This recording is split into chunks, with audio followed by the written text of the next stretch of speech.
What comes to mind when you hear of the word skill set? Does it mean you include any kind of skills? That's the topic we're going to be tackling today, highlighting your skill set and 5 proven strategies of how to incorporate them into your CV. So the first thing I'm going to look into is the tailoring your skill set to suit the job advert. Now, this is something that a lot of candidates struggle with, because with the various CVs I've come across, I've realized a lot of candidates struggle with this aspect because they'll just indicate skills that are not relevant with what they're targeting. So case in point, this is a finance person, this is an accountant, this is a finance officer. But then when you look at the skills that have been provided, you see they've indicated they're working under pressure, problem solving skills, communication skills. And I'm not disputing that soft skills are not supposed to be incorporated. But if we're talking about your soft skills, we talk about the role accounting has played to you having problem solving skills. But this does not mean that you're only incorporating soft skills. Here we'll be incorporating both professional skills and soft skills. So if it's a skill in accounting, accounting itself is a skill on its own. If it's in finance, that's a skill on its own. Financial reporting, a skill on its own. But again, whatever skills are being incorporated in this CV have to match with that advert. Each and every skill set that will be in that CV has to fully mirror that advert. You don't include skills that are not in the advert because that will be a complete wrong approach. So that's number 1, tailoring your skill set to suit the exact job advert. Number 2, the integration of keywords. So keyword integration is very essential because this is where we bring in the bit to do with the applicant tracking system. So when the skills are incorporated in that CV, those skills also have to be connected with keywords. So these keywords are not formulated from anywhere else apart from the advert.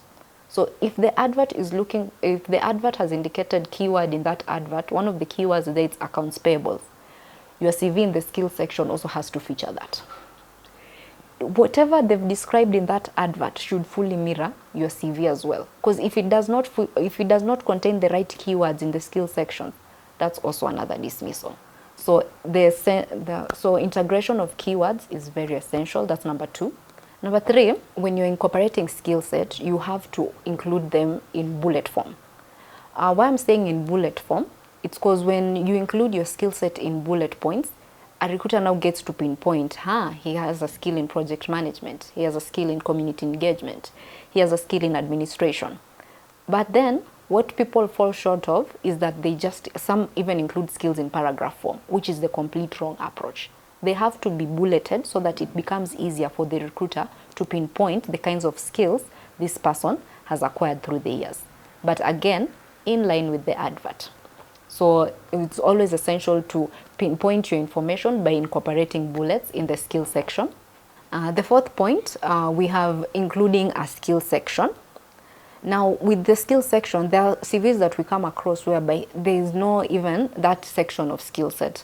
But then when I take you to the advert will always indicate this is the role we are looking to fill, these are the duties and responsibilities, these are the skill set that we're also looking for. So when that recruiter goes through your CV and they see a skill section missing, you're already out. Because what does that portray? This person did not fully look into what the advert was looking into. So this already shows this is someone who doesn't follow instructions. And who would want to work with someone who doesn't follow instructions? That's why you find something very minor can make someone miss out on a huge opportunity. So you find they've included their roles, the educational background, but no skill section.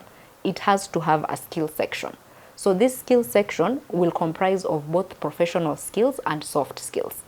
But again, the professional skills should outweigh the soft skills because they're usually interested in you career-wise, not from an individual perspective.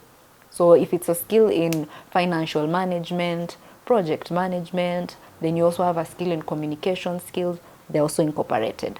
But again, it's not just a matter of listing these skills. We have to give relevant scenarios in line with what you've done. If it is a skill in project management, they would want to see a description of what kinds of projects did you oversee. And as a result of your leadership, was there an improvement in performance with the department that you had? They look at it from that perspective. If it's in management, however, because you might be a manager, but in the skills section, the way you're describing those skills, it's coming off as though this is someone who's been handling a support role and not a lead role.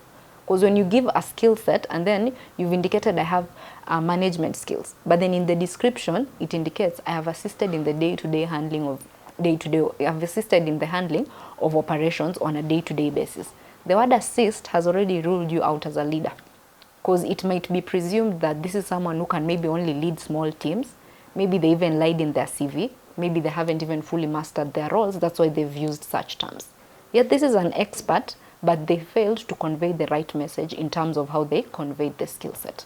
So it's usually essential whenever you're highlighting skills section, ensure whatever has been incorporated there resonates with what they're looking for, as well as both professional skills and soft skills, but not just stating them, but actually giving relevant scenarios in line with what you've done and in line with what the advert is looking for.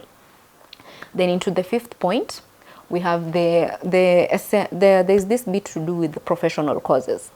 Now, they also play a role in the kinds of skills a person will incorporate. Because if the advert indicates we are looking for someone who's done a senior management course, the course that you did, whatever you studied there, you still acquired skills from that, even if it's from a knowledge perspective. But that is still a skill set you acquired when it comes to senior management. So that also helps. Whichever course that you did, that's why you'll always see them indicating in adverts, you must also have done a relevant course in this and this and that. So that's why it's always essential. So never overlook the kinds of courses you've undertaken, because they also play a huge part in how you'll mirror the skill section. Of course, to suit the advert. Everything that's being portrayed there has to be in line with the advert. To conclude, so here at Corporate Staffing, we work on CVs. Of course, we usually do it at a charge, though we first get to review them. I highly advocate for people to share their CVs so that we have a look at them, because having a professional eye look into the documents usually helps a lot, because we've seen it work for a lot of leadership we've seen it work for a lot of leaders, people who are in mid-level management, people who are also starting out career-wise. So it really works, and we've seen it help a lot of people.